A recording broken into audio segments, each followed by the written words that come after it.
Parce que Yoshua, Amashia, c'est pas le Dieu des Hébreux. C'est cet homme qui a dit à Marie, femme, qui a dit entre toi et moi, je ne suis pas pur. Je vais d'abord le repartir sur mon père. C'est ce Dieu-là qui a été reparti. Et il est revenu par le Saint-Esprit, qui n'a jamais été ni le Dieu des Hébreux, ni le Dieu des Juifs. C'est cet homme, Yoshua Amashia, que moi je prêche. Je ne prêche pas n'importe quel Jésus. Je ne prêche pas le Jésus qui était en Israël. Je prêche le Jésus après avoir été abattu, bousculé, reparti, revenu par le Saint-Esprit. Il m'a dit, moi qui suis nation, moi qui suis le grand Congo, moi un Angolais, moi un RDCien, moi un Congolais, c'est n'est plus nous qui vivons, c'est lui qui vit en nous. C'est nous qui étions hier, les Égyptiens, avec un roi puissant appelé Ramsès II, qui ne manquait de rien, qui faisait tout ce qu'il veut faire, se croyait être Dieu. Après son ascension, quand il est revenu, c'est en ce net moment qu'il est devenu Dieu. Donc, quand on a dit, tous en même Amen. C'est pour cela la fête solennelle Wana n'a fêté qu'à côté. N'a fêté que le 30 juin. N'a le 15 août. Parce que n'a coûté dans cet esprit. Moi, qu'on a pour n'a coûté dans cet esprit.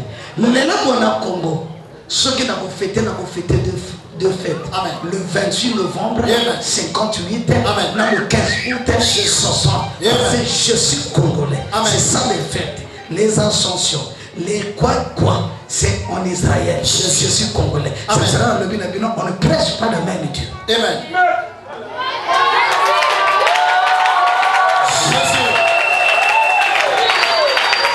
ne prêche pas le même Dieu. Amen. Nous devons bien aimé. Journaliste.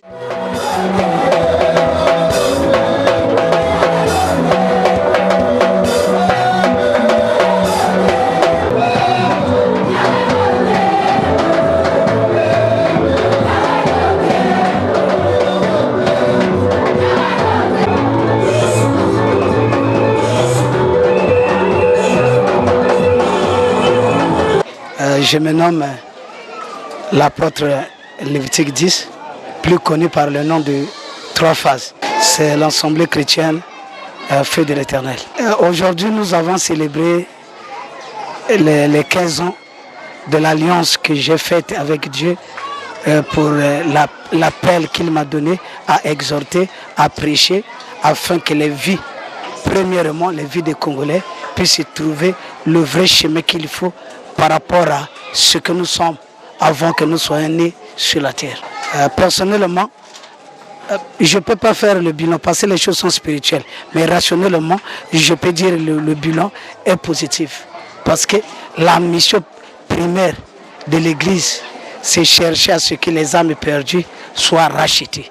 Et ce travail se fait convenablement comme il faut. Aujourd'hui, nous avons même intitulé le thème le Congo pluriel.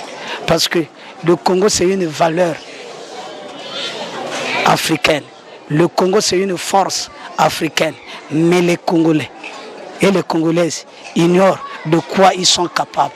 Le peu que Dieu m'a donné, j'ai essayé un peu de mettre, métaphysiquement parlant, sur le plus géant en Afrique. Parce que nous sommes même le premier pays industrialisé de l'Afrique.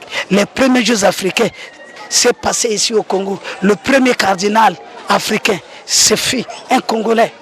Hein? La dernière prière de revoir d'un plus grand pape connu de tout le monde, le Jean-Paul II, était au Congo-Brazzaville. Le célèbre évangéliste Dr Osborne, sa dernière prière était faite au Congo-Brazzaville. La prophétie de 1901 jusqu'à 1907, donnée par Maman Mafuta Ngafumu. La prophétie de 1921 par Simon Gimbangu. Ça accomplit petit à petit au Congo-Brazzaville. Nous sommes le seul de l'Afrique centrale. Et nous sommes les délices et plaisirs. Parce que le Congo sert de pivot et de l'articulation de base pour l'humanité. Le Congo. Nous sommes le cardinal de l'Afrique. Donc le Congolais doit connaître sa valeur spirituelle, sa valeur rationnelle, physique, voire métaphysique. Tant que nous, Congolais, on ne comprendra pas ce que nous sommes et ce que nous faisons. on deviendra des errants. Pourquoi? Parce que dans la vie, ma soeur, dans la vie, pourquoi le Congo pluriel? On ne peut pas juger une personne par rapport à l'époque, par rapport au temps, la génération. Non, chaque époque, à chaque temps, à chaque génération, il y a deux volontés. Il y a la volonté permissive, que Dieu permet des choses négatives pour donner la génération qui va succéder la sagesse de ne plus agir comme la première génération. Ça, c'est la valeur permissive de Dieu. Et il y a aussi la valeur parfaite de Dieu qui permet à l'homme de vivre selon l'exactitude de ce que Dieu a mis en lui. Tant que le Congolais ne comprendra pas ces choses, ma soeur, on va nous ravir la première place. Parce que la grâce qui était entre Nigeria et Kenya, qui s'est déportée en Afrique centrale, le pays choisi, c'est le Congo. Le Grand Congo. Or, quand on parle du Grand Congo, on voit la RDC, on voit l'Angola, on voit le Congo brazzaville. Mais le choix de Dieu, c'est le petit Congo en superficie, mais grandiose, spirituelle et physique. Et cette grâce est ici. Et l'industrialisation du dernier temps, l'industrialisation du monde, qui va valoriser des choses inattendues. La source, la base est choisie. C'est l'Afrique centrale. Et cette Afrique centrale a pour métropole, a pour force le petit Congo brazzaville. Mais les Congolais sont au bout. Le Congolais doit tout faire, doit d'abord valoriser l'autosuffisance alimentaire. Laisser tout ce qu'on fait, la première des choses, selon la parole révélée, c'est l'autosuffisance alimentaire. Le Congolais doit se donner à l'agriculture. Les églises, l'armée, la police doit travailler les champs, doit travailler tout ce qui est agricole là, en complicité avec l'État congolais, pour que tout le Congolais puisse manger à sa faim, afin que le système nerveux central des Congolais, le psychique des Congolais puisse être en paix et que la grâce que Dieu a mis en nous, la courtoisie, l'amour puisse monter. La devise congolaise soit mise en valeur dans notre pays. Ceux qui me connaissent le savent. Excusez-moi de dire les noms. Vous avez votre frère Jazz là-bas. Je crois en ce temps-là, quand j'ai passé là-bas, les églises de réveil avaient peur d'aller à la Télé Congo. Parce que pour passer à Télé Congo, il faut avoir un récépissé. Mais moi, j'étais le premier, en complicité avec le frère Jazz. On a passé les émissions là-bas et toutes ces questions m'ont été posées publiquement à la télé. Les gens me suivaient partout dans le monde. J'avais parlé tel que je le dis. Parce que je sais que la diplomatie en Afrique, le premier pays, c'est le Congo. Meilleur hymne national dans le monde, c'est l'hymne national congolaise. Nous ne sommes pas le monde. Qui peut sous-estimer le Congolais si ce n'est pas un Congolais lui-même qui ignore ce qu'il est? Mais nous avons même la meilleure hymne nationale du monde.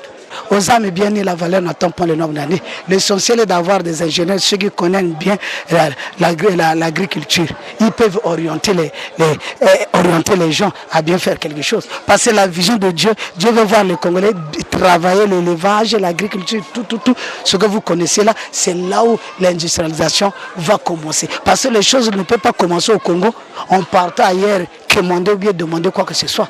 Tous les Congolais, chrétiens ou pas, parce que je sais que le Congo c'est un pays laïque, tout Congolais croit. Quand l'Arche de l'Alliance est apparue au Congo, n'a pas choisi les maisons dont vivent les pasteurs. L'Arche de l'Alliance a choisi le pauvre. Et la zone est choisie par l'Arche de l'Alliance, c'est entre Mbé et Ngabé. Est-ce qu'en Mbé et Ngabé, il y a des pasteurs? Il y a des rois pasteurs. Le choix de Dieu est incontournable et indélébile. Je veux dire simplement aux Congolais, croyons en ce que vous êtes. Faites des recherches, vous allez comprendre que vous êtes le premier en Afrique. Peu importe ce que vous vivez maintenant, vous êtes le premier en Afrique. Nous sommes les véritables Égyptiens. L'église et la prière, lundi c'est la prière des mamans, mardi c'est un repos, mercredi c'est l'intercession, jeudi c'est un repos, vendredi c'est l'enseignement, dimanche c'est le culte dominical. Que Dieu vous bénisse.